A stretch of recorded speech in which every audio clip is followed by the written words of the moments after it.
Hello everyone on the net, my name is Minnie, and welcome to Call of Duty World at War Part 3. So, we've done the first 6 missions of the game.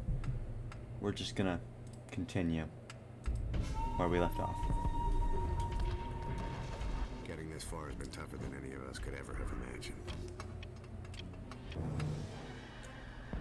Taking the airfield and the mortar pits showed us that the enemy will fight to the death for every last inch of this land.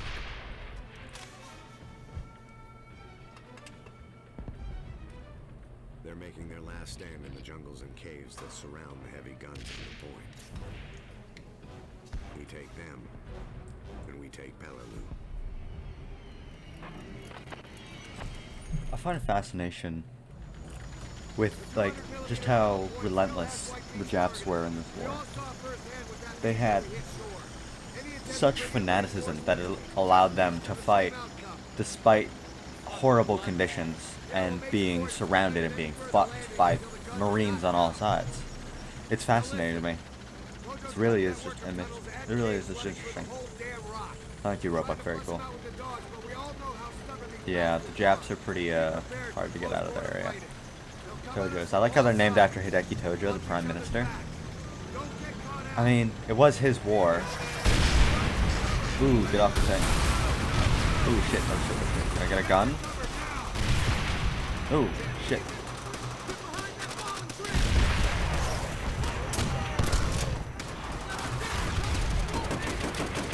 Please blow up.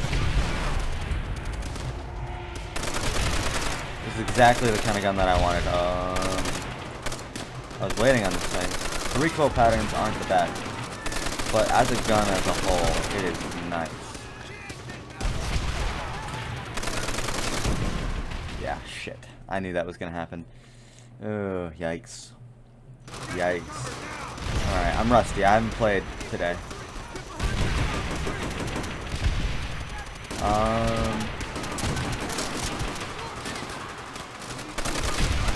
Alright, come on, die. Die. Perish. Ooh, I may have shot Private Petty. Petty? That's a funny name. Reload. I wish I had Speed Cola. Or Sleight of Hand or whatever it's called. I don't think speed really applies to single player though. You know, it's only really a zombies thing, and only a Deriz thing.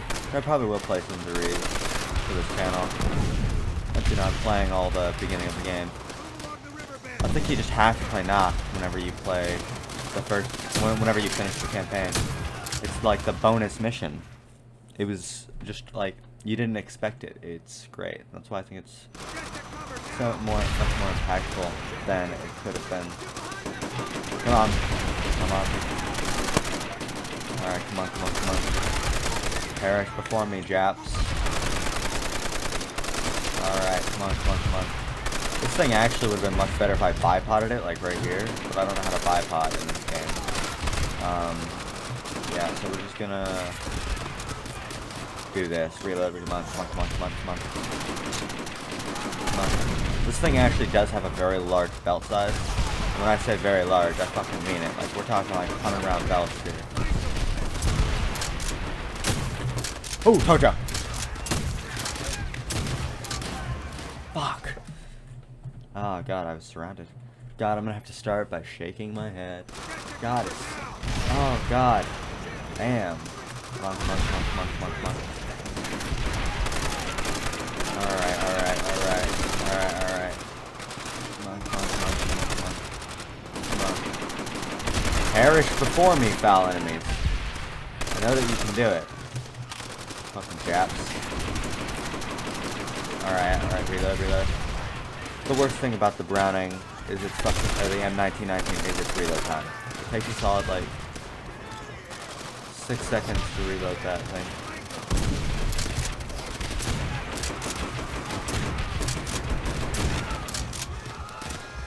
Alright, come on, reload, reload, reload, reload.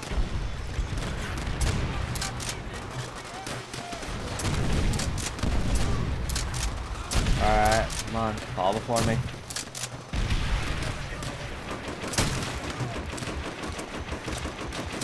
Come on, reload, reload, reload. Mozinga. Well, I think after Peleliu, we go to a few Russian missions, which I want to get into that triple play. Oh shit! All right, frag out.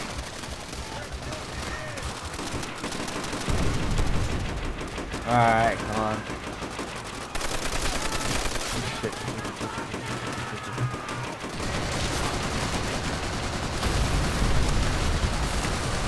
Alright, come on, come on. What? How did I die?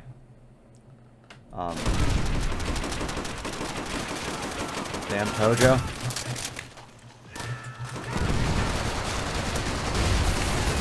Alright, nice, solid deployment. Alright, fuck. Shit!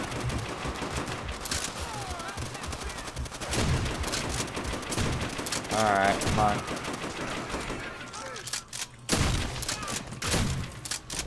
Alright, come on.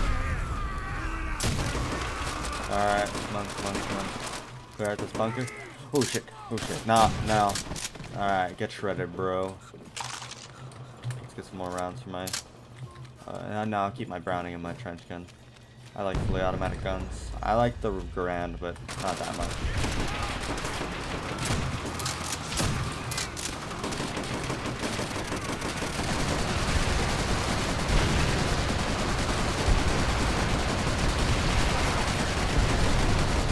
Alright, get ready. Ooh. Alright, so, basically, earlier today, I was just chilling in my bedroom, and, you know what, that is not a meaningful story. You know what, fuck that shit. We're just gonna shoot some jumping jabs. Alright, I'll talk about history instead. You know what, we'll talk about history here. So, during World War II, this Pellew, I'm assuming, took place around the same time as our Russian storyline, so 1945. This means Japan was on the back foot at this point. We started in about 1941, where Japan was absolutely decimating the theater for the Americans. It wasn't until 42, really, that the Americans started winning the war because of the turning point at the Battle of Midway. They sunk a lot of Japanese carriers, and that allowed them to and basically the Japs never recovered from that. So that ended up screwing them over for the rest of the war, while, you know, the Americans could mass produce these massive ships of war that would decimate any line. Oh, get cut down. Like, even the Japanese Yamato-class battleship, which is the largest battleship ever made,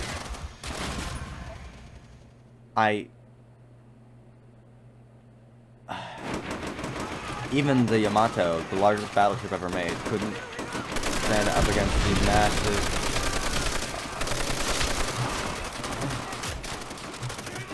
the massive engineering of the Americans and how much they could produce. It massively outweighed the Japanese, especially because they didn't have many natural resources on their tiny-ass island. So that was the major benefit of the fucking, the Americans. They had the production ability to be able to outweigh the...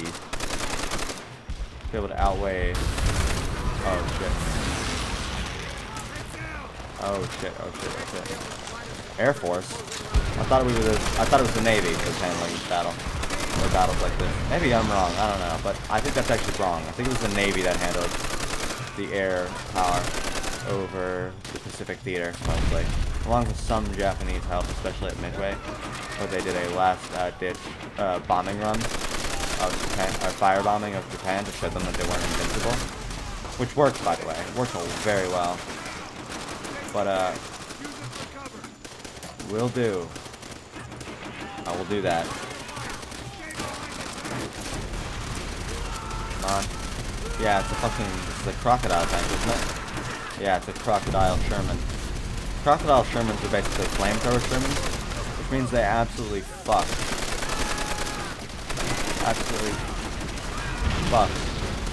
anything like wooded, and Japan especially was not the best place. Like, Japanese-held lands, especially in the Pacific, were very tropical. So they have a lot of trees, in general. And because they have a lot of trees, that makes it so much easier to just fucking burn. And that makes flamethrower tanks even more effective. Also, firebombing was supremely effective over Japan. Because of the... No. Because of, they had wooden cities at this point. They didn't have massive cities fit for, like, they weren't all stone at that point. They were still very wooden, because of the stylistic and architectural choices of Japan. Shit. And because of these stylistic choices, and, like, their architecture, they didn't westernize properly. And that meant that their wooden cities, like, not just Tokyo, like everywhere around their country, were firebombed to shit after World War II. So that really hurt them. Shit, I don't actually know where that's coming from. Oh, there he is. Alright. Dead. Alright. Banzai. Alright, trench gun, come on. These tunnels, if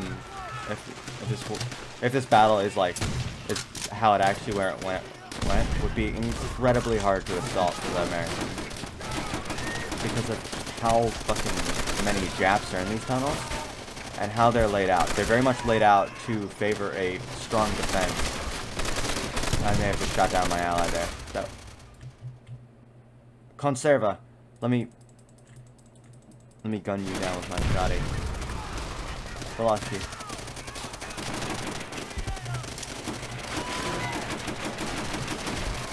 Alright, come on.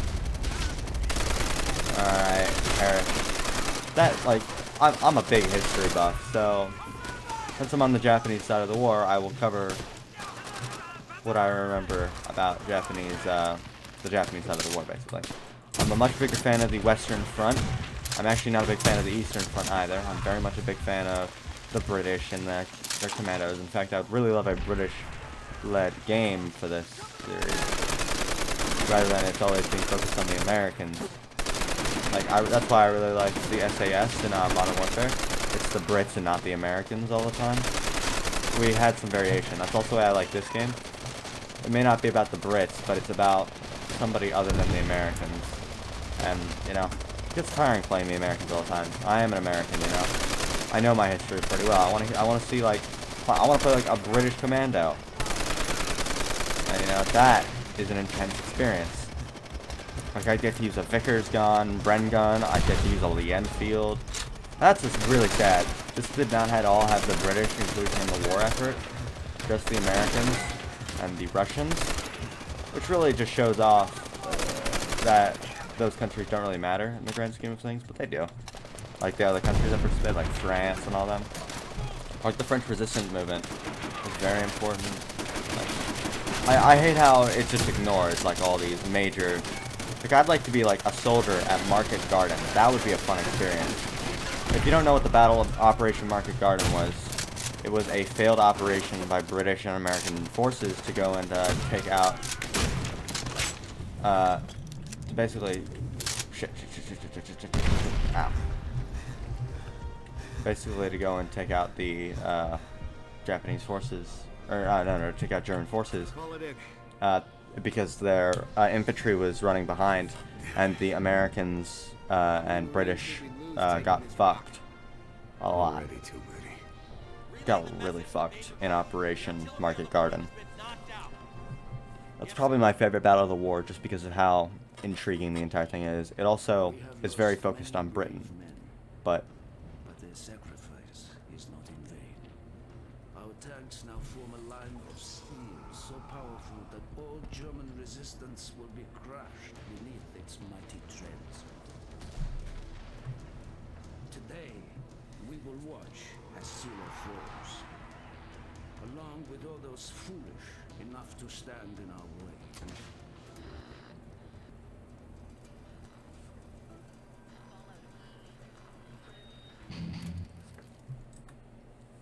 the German, or this front that we're on right now, the Eastern Front, really the turning point started in the battle that we were in called Stalingrad, the Siege of Stalingrad.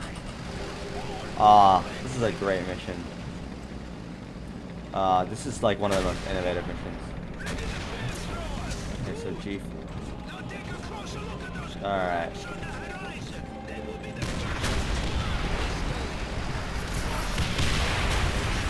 Not all tanks had flamethrowers in them, especially not T-34s. These things were mass-produced. These things were mass-produced and effective for being mass-produced, but they were definitely not. They were definitely not the most effective. Oh shit.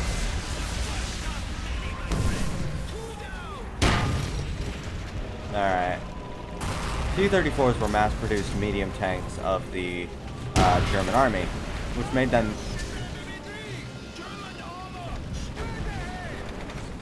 where? Bro.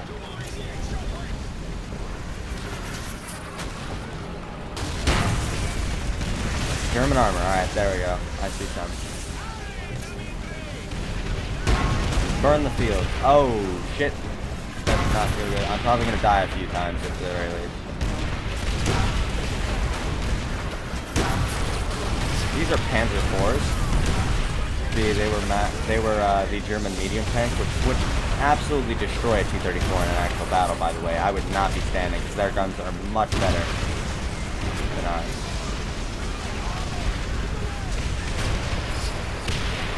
Oh shit. Also the rear armor is where it starts to hit any tank.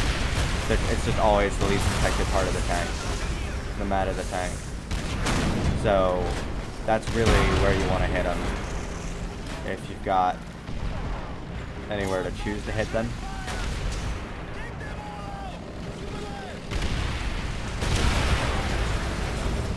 Alright, there's the last gun. Alright. Proceed to the radio tower. Got it. Push. Oh, the Commissar. I have a few things to say about Commissars. So Commissars were really interesting individuals in the war effort, because they aren't like any other. They aren't like any other form of like military units. Because they're not military units. They're political. They're to ensure that you keep moving. They're heavily shown in 40K, because in 40K they have a lot more influence than in like any other universe. Because when you're in a forever war, like, what the fuck? I guess hitting it in the front is that ineffective, especially because its armor is slow. I haven't died once yet. I find that rather impressive. Alright, come on.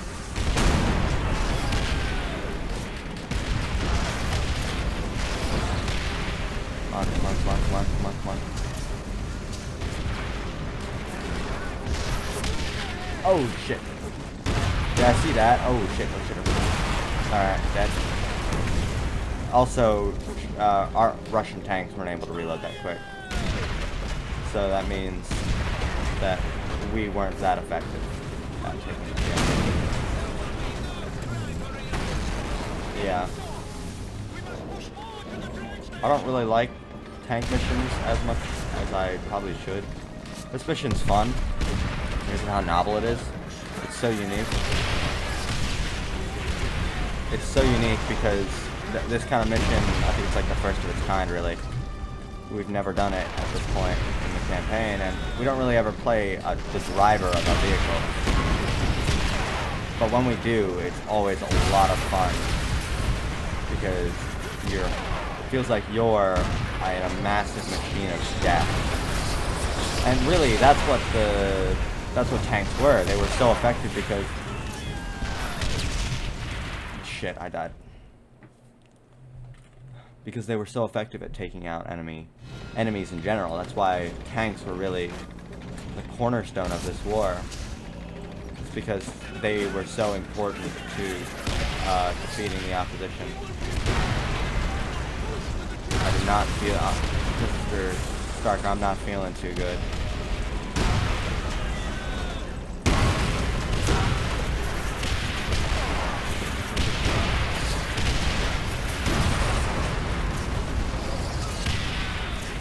Alright, come on, burn, burn, burn. In the war effort.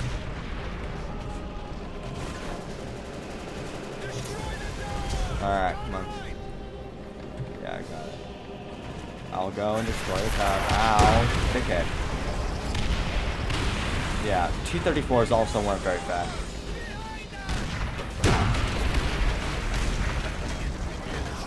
The German or Russian tanks weren't this effective. They were only good because they were massively mass-produced. Like, these things, they were like, in a battlefield, they'd be outnumbered at least 1 to 4, if not more. These German Panzers, which were much better tanks. The armor on them, the weapons on them, they were much better than these Russian tanks that I'm in. But the problem with the German tanks is that they couldn't be mass-produced because they were so... Because they couldn't be mass-produced because of the pure stylistic... or the pure design choices of those vehicles. I know, 3 tanks. I'm going right. I'm gonna face my front armor towards them. I understand that if I don't... Also, the most effective place to hit one of these things is in the back right here. However, I doubt that is actually simulated. Oh, this is a lot of tanks. Alright, come on, come on, come on. This is a lot of Panzer IVs. Like, me as a singular T-34 would be getting fucked right now. We would be getting, like, raped borderline because our tanks were not nearly as effective as these German Panzers, which were much stronger tanks in general. Just, like, in general, these things could absolutely smash one of these things, probably in about 2-3 shells, assuming they hit them in the right place. Which wouldn't be very hard, considering. I think that's the end of Blood and Iron. Yeah, we pushed through Silo now.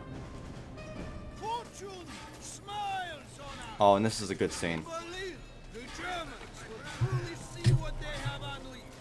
In the midst of all the blood, the bullets, and the dead, I found that an old friend was still very much alive. Dmitry Petrenko. I saw this man cheat dead, time after time at the siege of Stalingrad. As long as he lives, the heart of this army cannot be broken. He makes us all proud. I agree, because I really like him and his story. Ooh, we're getting another mission. The line with Silo now. One more mission, guys. Nothing stands between the Red Army One and me. more mission. And then we're done.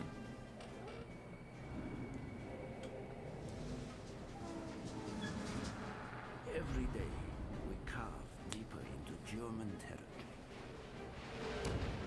Every day, fear and desperation wrote their wheel. When our train reaches Berlin, they will have nowhere left to hide. No, they won't. Let me tell you. They wouldn't actually switch out their troops like that. Like, Dmitri, who's an infantryman, would not be operating a tank. That's led to tank operators. Reznov would also not be in a tank. And here we are. We're at the battle. Yeah, Katyusha. Katyushka was a very nice... Hey, Commissar Markov. Yeah. Can I get a bayonet? Yeah. Don't worry. Ooh-da. Yeah, this is very much a Soviet tactic, just charging, straight up charging the enemy like this. Yeah, the German soldiers in the Battle of Berlin were a whole lot more fervent than they might have been further. Instantly killed. I better not get, that checkpoint better not be right as the grenade.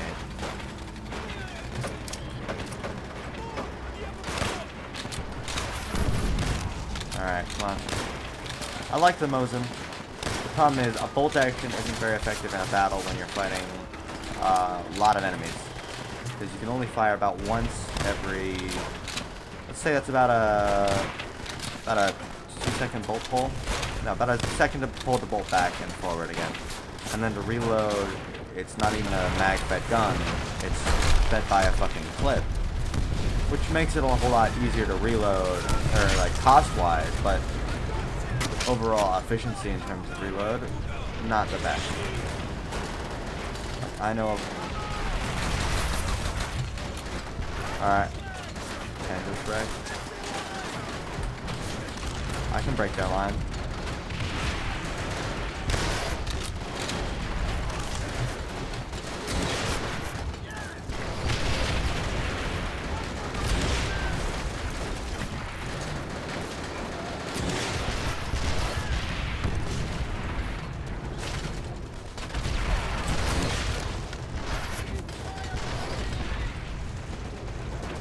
Where did my Tokarev go? Well, we'll take the PPSH, because I really like this gun.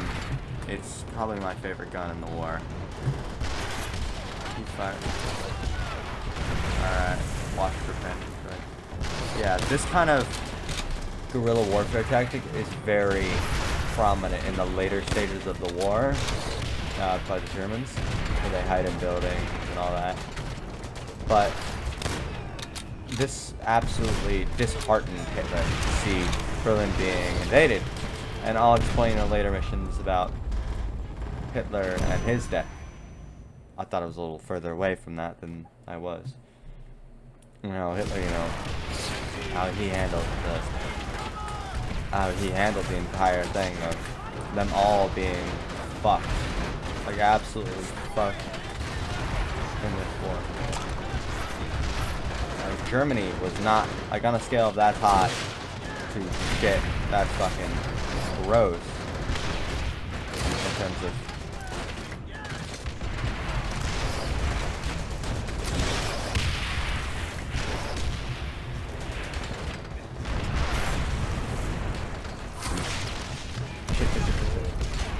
I agree.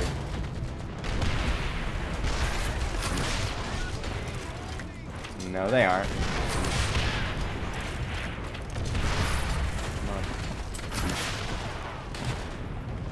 Alright, come on. PSA, reload. I'm gonna charge the building. Like, in real war, the most effective way to take out your enemy is to charge them at as fast as you physically can. That is the most effective way to take out a building like this.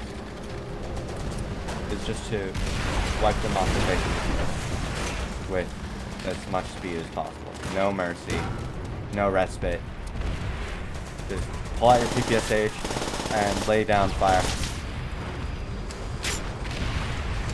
Alright, don't fire in the building, please. I'm still inside. Alright, come on. Of course, Commissar.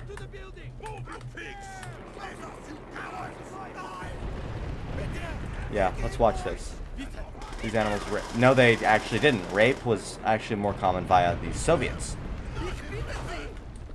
Rape was a lot more common among the Soviet soldiers. They raped a lot of women.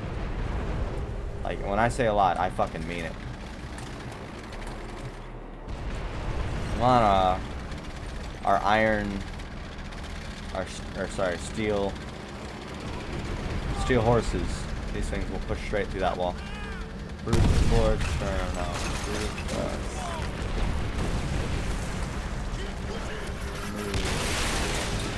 That T-34 probably wouldn't have been taken out, but it wouldn't be doing too hot. Like, it would be in some pain.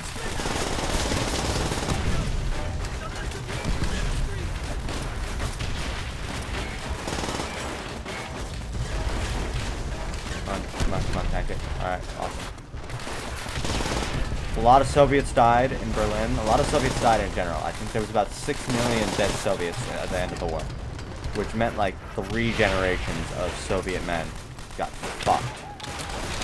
Like, honestly, being a Soviet in the Soviet army must have been the worst. Some of the time, you didn't even have a gun. I'm just lucky I'm not in a penal legion. Like, if I was in a penal legion, that would be hell.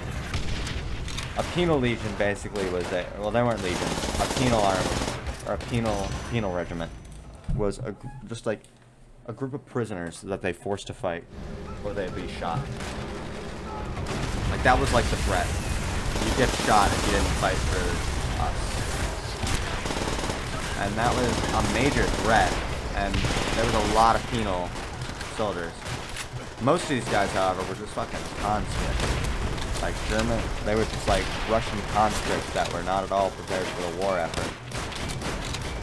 And had to suffer through it. And they were given barely any training, a Mosin, sometimes. Like, they were given about one gun in between a lot of them, sometimes, in the early war. Especially in the early war, when they were still behind on their manufacturing. Like, Germans, or Russians, had no supply, because of the fact that all their industry was seized by the the Germans, right? And because of that, they were unable to really hold Asylum. Alright, nice. This is a cool map.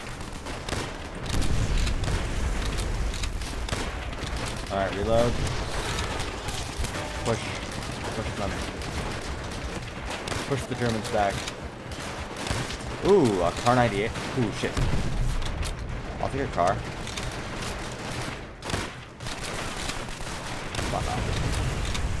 Honestly, I prefer the Car 98K over the Mosin in terms of a rifle of the war. Oh shit, that didn't tank as hard as I thought it would. Now this thing slaps. Like in actuality, no it doesn't. It's it's got about the same stat line as the Mosin. But as a rifle of the war, it was solid. It was a solid pick for a rifle by the Germans. They, however, did replace it as the war went on with semi-automatic rifles, and more with their MP40, which came out in 1940. Before the MP40 was the MP38. It was a prior version to it. It was basically the German submachine gun of choice. Weeks of nightmares and madness. But only the insane would stand against us. This way, upstairs! You mean never shot. We will be killing at close quarters. Keep going! I'm actually not a big fan of the double barrel. You hear something? No. That is why I am suspicious.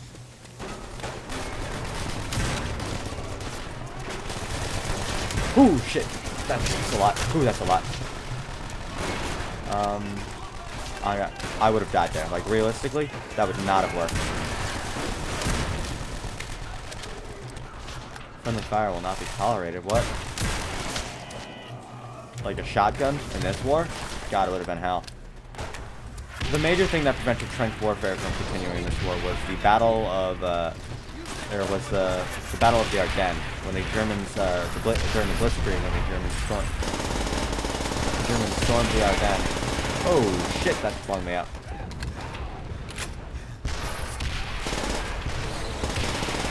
Alright, come on.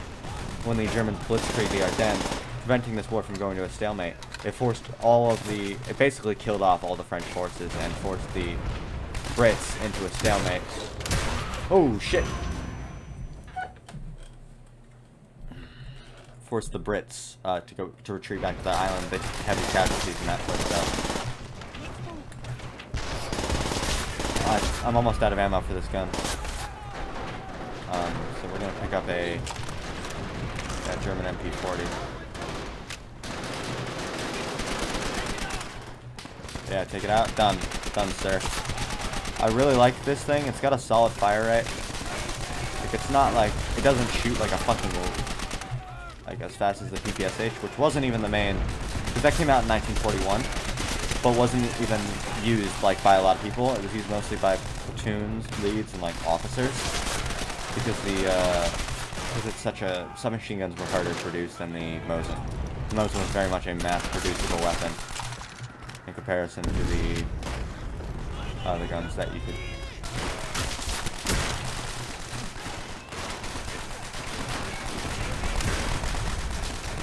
Like PPSH, very much not as mass-producible. Like, not to the same degree as the Mosin, which had the greatest mass production abilities of the war. The Mosin Nagant was just purely a numbers gun. That's all it was good for. Oh, shit. Kamazar, You're not allowed to fall. Oh shit. Alright, steel hand grenades, that's what I just chucked at them. Or chucked back, rather. The steel hand grenade was basically the German. Oh, this is not a good place. Like, earlier in CeeLo. Oh, this music. On the Russian front, the music is so much better than on the Jap front, honestly. Like, listen to that. Just the music in this game is intense.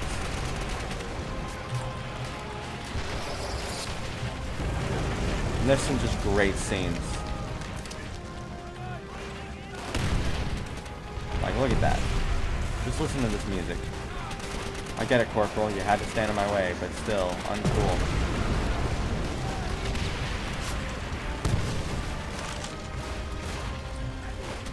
Like, just pushing through the streets of fucking Berlin. That's impactful, man. Like, this is Berlin. This is the German capital. Like, look at this. That's the Reichstag up there. We can... Yeah. I think it's the Reichstag. I actually can't tell. It's an important building. Just look at how it's, like, on a hill. Ooh, shit. That one was on me, honestly. I shouldn't have run 100 to tank. I should have let the tank take lead. Now, Sergeant, I'll take your gun and I will use it to bring glory to the motherland. I would really like a German side of the war. Like how they actually aren't into that whole Nazism thing, but they got conscripted. Like, that would be a good story, I think. Have to escape from, like, an American prison. Like, this wouldn't be showing the Germans to be the good guys or anything. It would be showing how the Germans were more than just the good guys. We would, like, have orders that we wouldn't want to do, but we would have to do them, otherwise we would be shot and all that. You know? It'd be great. Be a great storyline, I think. I'm surprised that nobody's actually jumped on that already. Honestly, I'm surprised nobody's jumped on that idea, because that is a great story idea. Alright. Alright. I'd like a British and German side where they actually meet up, and that would be great.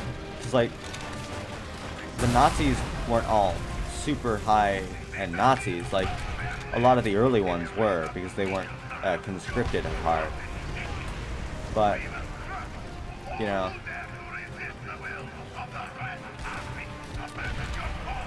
Yeah, run away.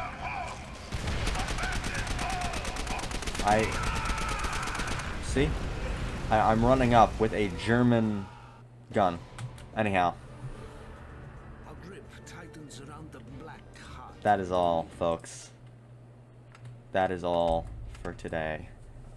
I hope you guys enjoyed. It's been a lot of fun playing through the campaign, especially as the Russians. And this is part 3 of... I don't know how many will be out by the time that I'm done, but I'll tell you when it's the finale. This one I'll be getting to, like, the last, like, 2-3 missions. Anyhow, I hope y'all enjoyed, and have a good day. Have a good day, guys. Like, comment, subscribe, do what you want. I won't force you to do anything. Just have fun, is really what I want.